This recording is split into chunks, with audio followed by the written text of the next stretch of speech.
ભરૂચ નગરપાલિકાની હંગામેદાર સામાન્ય સભા મળી હતી, જેમાં વિવિધ મુદ્દે ચર્ચા વિચારણા કરાતા મામલો ગરમાયો હતો।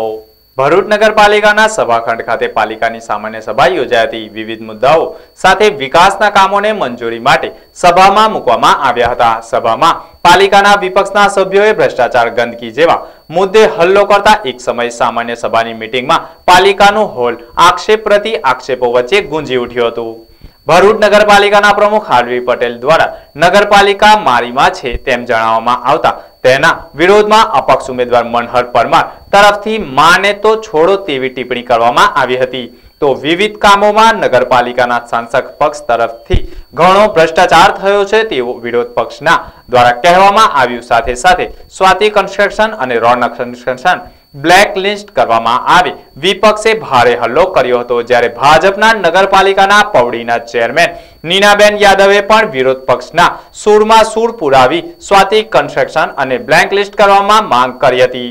રોનક કન્સ્ટ્રક્શન અને બ્લેક લિસ્ટ કરવાની માંગ કરી પણ ઉચ્ચારતા સભાખંડમાં વિવિધ ચર્ચાઓએ ભારે જોર પકડ્યું હતું। જ્યારે પક્ષના નેતાઓ તરફથી વિપક્ષ દ્વારા લગાવવામાં આવેલા તમામ આક્ષેપોને નકારી કાઢ્યા હતા। સતત 1 કલાક ઉપરાંતના સમયગાળા દરમિયાન પક્ષ અને વિપક્ષના સભ્યો વચ્ચે વિવિધ મુદ્દે ભારે હંગામો જોવા મળ્યો હતો।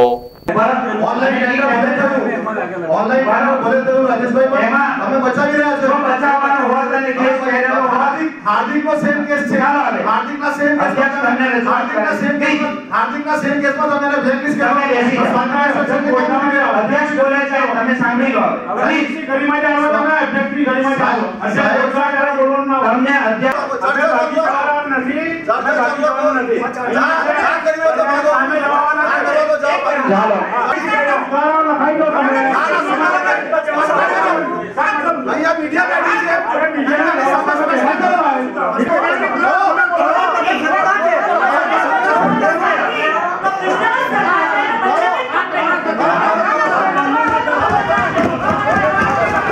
ભરૂચ નગરપાલિકાની સામાન્ય સભા એ સામાન્ય સભા નહીં પરંતુ ભ્રષ્ટાચારી સભા આજે પુરવાર થઈ છે। કેમ કે જે કંઈ બી એજન્ડામાં પ્રશ્નો હતા એના અંદર નગરપાલિકાના પ્રમુખશ્રી અને પક્ષના નેતા દ્વારા ભ્રષ્ટાચારીઓને છાવરવાના પ્રયત્નો થયા છે।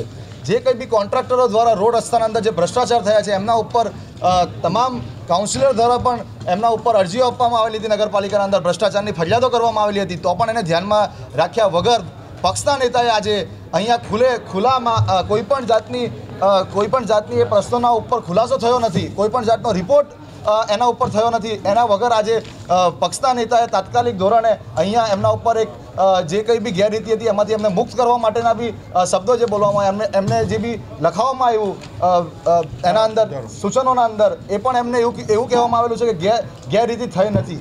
તો એ ગેરરીતિ કેવી રીતે થઈ નથી? તમે રિપોર્ટ હજુ કોઈ જગ્યાનો રિપોર્ટ થયો નથી, કોઈ કમિટીની રચના થઈ નથી, એના ઉપર ડાયરેક્ટ એમણે ગેરરીતિ નથી થઈ તેવી સ્પષ્ટતા કરેલી છે, તેમાં અમે સંતોષ નથી।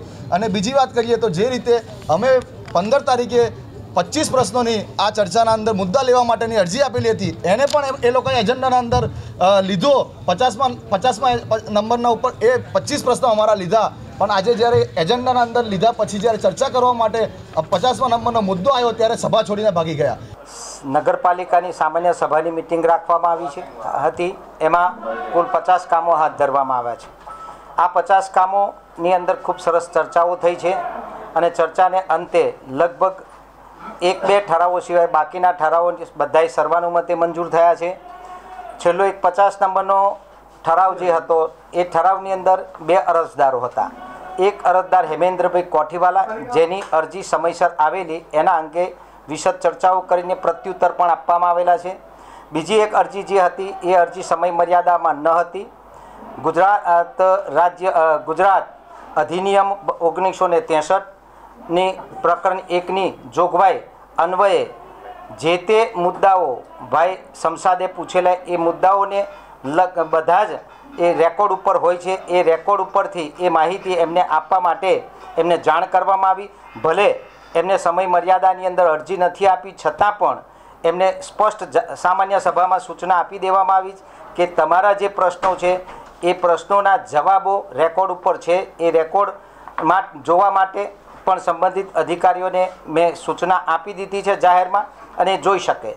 તે સિવાય બધાએ ખૂબ સારો સહકાર આપ્યો છે અને સામાન્ય સભાની અંદર જે કંઈક જાહેર જનતા જોગ જેટલા પ્રશ્નો હતા એ પ્રશ્નો હલ કરવાના અને પ્રશ્નોને ખૂબ સરસ રીતે વાચા આપવા માટે અમે પ્રયત્નશીલ છીએ અને પ્રયત્નશીલ રહીશું. અસ્તુ. ભારત માતા કી જય.